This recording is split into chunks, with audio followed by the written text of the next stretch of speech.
Can you share my screen?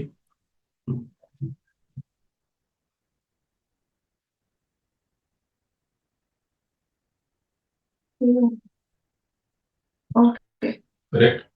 हाँ। तो स्वागत है आपका स्प्लिट एनहांसमेंट इस पॉइंट के सेक्शन में। तो समराइज करते हैं चार चार पॉइंट्स में जो हमने स्प्लिट में चार चीजें ऐड करी हैं। पहला है कि हम यूजर को स्प्लिट करने से पहले इंफॉर्म करेंगे वेरीफाई करने के लिए एक इनफ्लो मैसेज के साथ, जो कि मैं आपको प्रोडक्ट में दिखाऊंगा। सेकेंड चीज हमने जो ऐड की है वो हमने एक न्यू कैपेबिलिटी ऐड की है स्प्लिट में, क्योंकि स्प्लिट का टाइम आने वाला है। तो इसलिए हमने स्प्लिट को फास्ट करने के लिए एक न्यू कैपेबिलिटी ऐड की है जो है सिंगल कंपनी स्प्लिट।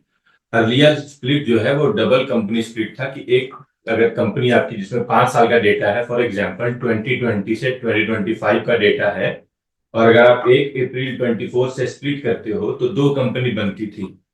एक कंपनी 2020 से 2024 तक की होती थी और दूसरी कंपनी 2024 से 2025 की होती थी। और मोस्ट केसेस में यूजर को 2024 से 25 वाली कंपनी की ही नीड होती थी। तो इसके लिए हमने सिंगल कंपनी स्प्लिट को इंट्रोड्यूस किया है, जिससे अगर आप फ्रॉम स्प्लिट डेट से स्प्लिट करोगे चूज करके, तो आप बस 2024 से 2025 की कंपनी को स्प्लिट करके निकाल सकते हो।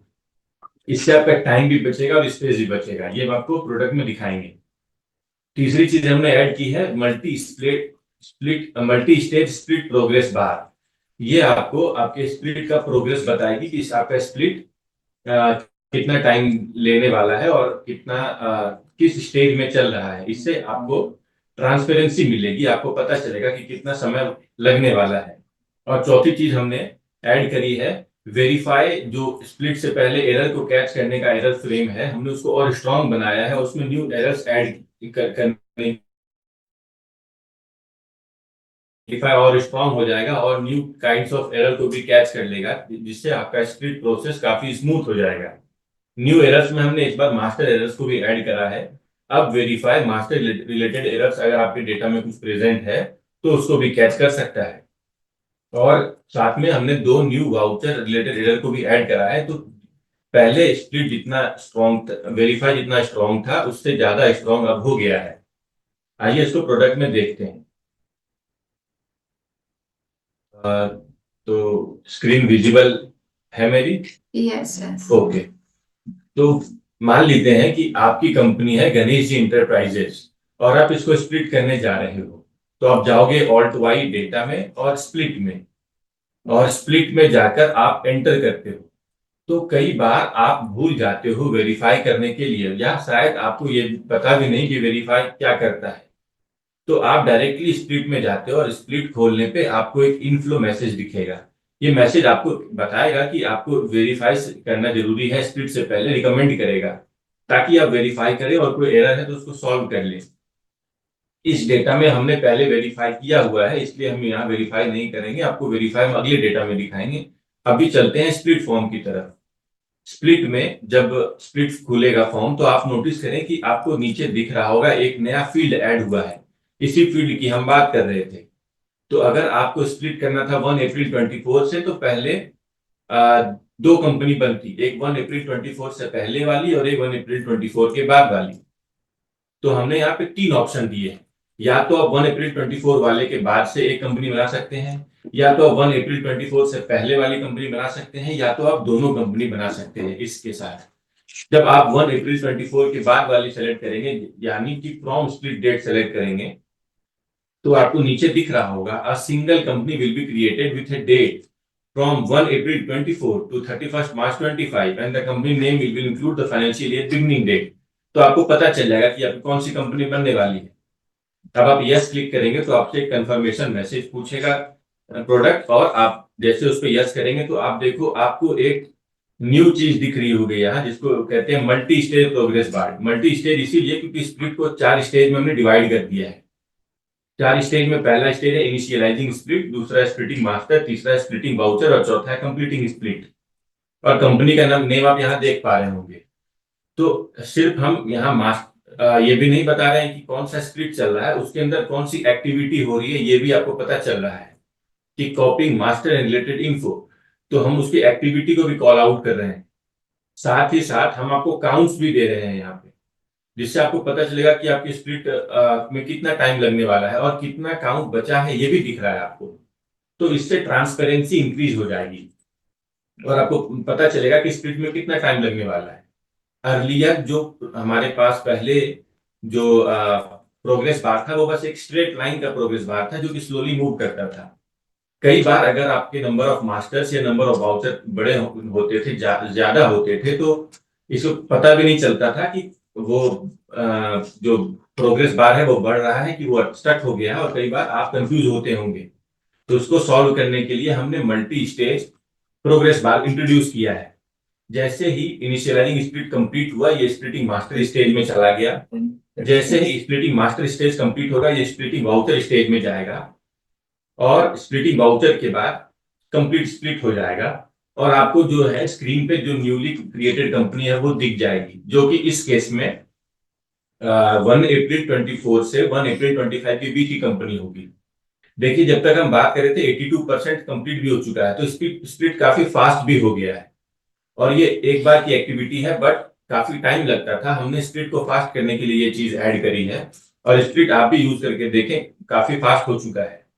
अगर आपको स्प्लिट में कोई प्रॉब्लम आए किसी भी स्क्रीन पे, तो कंट्रोल F1 दबाइए, कंट्रोल प्लस F1, तो आप टैली हेल्प के पेज पे चले जाएंगे और आप कुछ भी प्रॉब्लम वहां सॉल्व कर सकते हैं।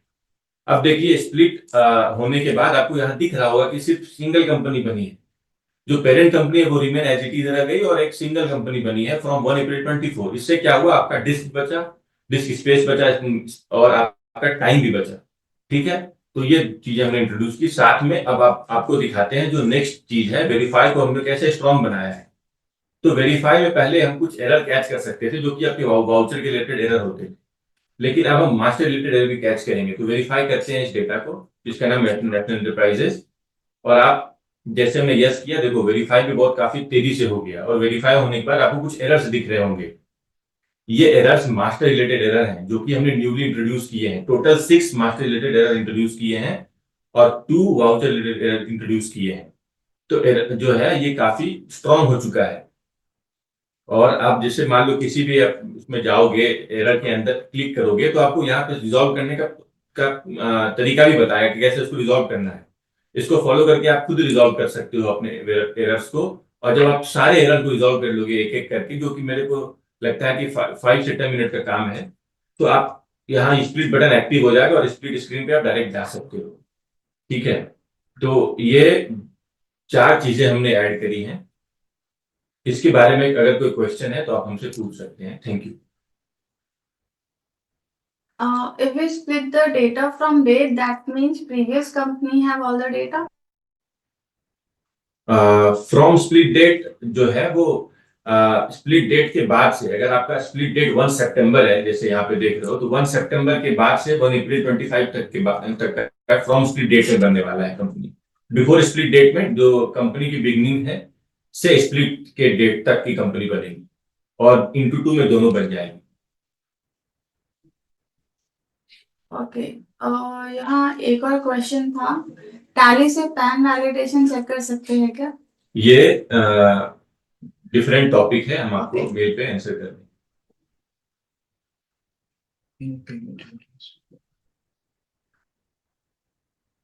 फीफो मेथड रिलेटेड क्वेरी, ये भी दूसरे टॉपिक से है, हम इसको मेल पे क्लियर कर देंगे। Benefits of using split feature. Benefits ये है कि अगर आपके पास लंबे समय का डेटा हो जाता है, फॉर एग्जांपल 5 साल का, तो डेटा की साइज बढ़ जाती है, और कंपनी के loading performance, voucher performance slow हो सकता है, क्योंकि कंपनी का डेटा बहुत बड़ा है।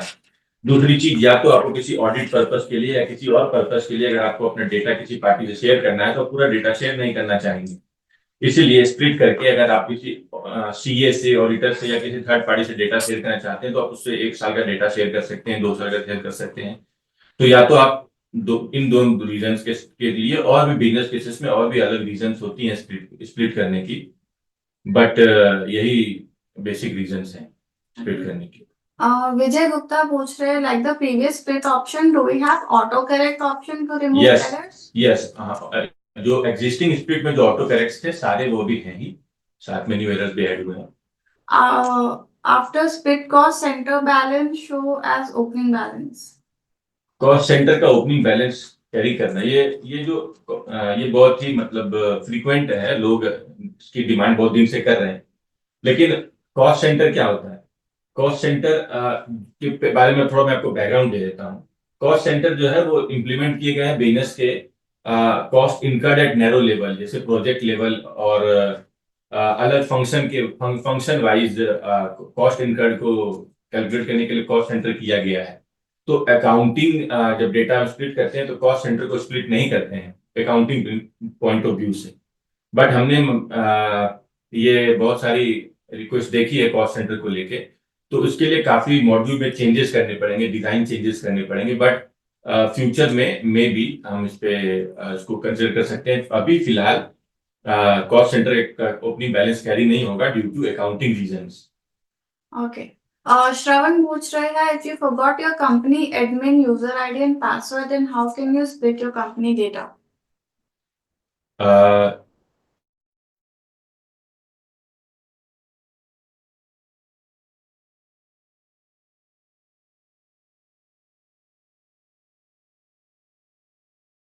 Company, then company name keeps on increasing. Now, if I change company name, then it creates issues, mismatch with GST values in tele data. Okay, इसको मैं आंसर कर देंगे मेल के through, Okay, so this will be answered through mail. क्योंकि लंबा response है। Yeah. अगर हम स्प्लिट करेंगे तो हमारे पास सिर्फ एक ही फाइनेंशियल ईयर का डेटा बचेगा या पूरा? पूरा भी बच जाएगा। जो आपकी पेरेंट कंपनी है वो एज इट इज रिमेन रहेगी, और एक जो नई कंपनी बन जाएगी वो जो आपके रिक्वायर्ड टाइम लाइन के लिए चाहते थे वो अलग से बन जाएगी, लेकिन parent company as it is remain रह जाएगी, तो डेटा लॉस होने की कोई दिक्कत नहीं। Okay. What about open PO? Opening purchase order and sales order. देखिए, परचेज ऑर्डर और सेल्स ऑर्डर का जो इम्प्लीकेशन होता है वो फ्यूचर ट्रांजेक्शन पे होता है, वो करंट अकाउंट को हिंडर नहीं करता है। अगेन ये अकाउंटिंग रीजन है कि आपके करंट बुक को जो है वो इन्फ्लुएंस नहीं करता है सेल्स ऑर्डर परचेज ऑर्डर। और हम जब स्प्लिट करते हैं तो करंट अकाउंटिंग डेटा को स्प्लिट करते हैं, तो इसलिए सेल्स ऑर्डर और परचेज ऑर्डर जो है वो स्प्लिट के बाद कैरी फॉरवर्ड नहीं होता है। इसका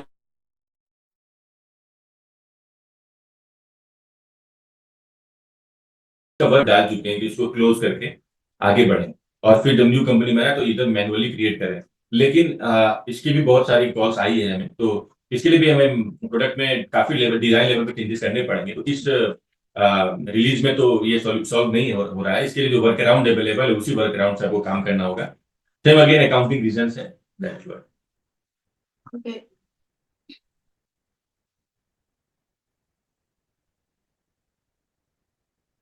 मेरी कंपनी का डेटा 5 साल का हो गया, न्यू फाइनेंशियल ईयर से स्प्लिट करना चाह रहे हैं, कौन सा ऑप्शन सिलेक्ट करना है? जैसे बिफोर जो आपने आफ्टर लिखा है एक्चुअली वही फ्रॉम है, कि आफ्टर इसलिए नहीं लिख रहे हैं क्योंकि जो डेटा बनता है वो स्प्लिट डेट्स के से ही स्टार्ट होता है। तो फ्रॉम स्प्लिट डेट ऑप्शन जो है वही आफ्टर के लिए यूज करेंगे आप। तो अगेन समझना है आपको कि आपका डेटा 5 साल का है और आप 20 से 25 का डेटा है, और अगर उसको 24 से स्प्लिट कर रहे हो तो 24 के बाद जो है वो फ्रॉम में आएगा, 24 से पहले जो है वो बिफोर में आएगा। और आपको दोनों बनाना है तो इनटू टू कंपनीज। तो आपके केस में आप मतलब आप जो लिखे हो आफ्टर, बट यहाँ पे उसको फ्रॉम स्प्लिट डेट का है। ओके। तो Okay, so